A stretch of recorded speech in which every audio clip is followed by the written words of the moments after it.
যখন কোনো নতুন student they try to learn spoken English, সে that time they face lot of confusions, lot of doubts, and সেই সব কনফিউশন আর ডাউটের জন্য সে কিন্তু তার কনফিডেন্সটা হারিয়ে ফেলে। তো সেই সব কনফিউশনগুলো কী হতে পারে নিউ বিগিনারের জন্য? ওকে, তারা প্রথমে ভাবে আমি একটা সেন্টেন্স তৈরি করলাম, সেই সেন্টেন্সে গ্রামাটিক্যাল কিছু প্রবলেম ভুল করলাম, তো এখানে হ্যাভ হবে না হ্যাজ হবে, ওয়াজ হবে না ওয়ার হবে, এখানে তো ওয়ার হতো, না এখানে তো ওয়াজ হতো।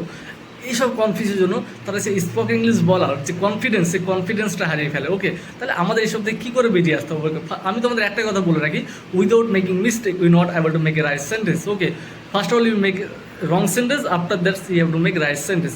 আমাদের ভুল থেকে কিন্তু সঠিকটা আসে। ওকে, তুমি তো প্রথমে যদি সঠিক বলবা, তাহলে তুমি তো ইংলিশ স্পোকেন ইংলিশ জানো, তাহলে তুমি কী শিখতে এসছো? তো তোমাকে ভুল থেকে সঠিকটা শিখতে হবে। তাহলে ভুলের পথে কনফিউশন পথে থাকো না, তোমার মুখে যেটা আছে তুমি সেটাই বলার চেষ্টা করো। আর তুমি প্রথমত বলার চেষ্টা করো, তারপর তুমি তো শিখবে নাকি।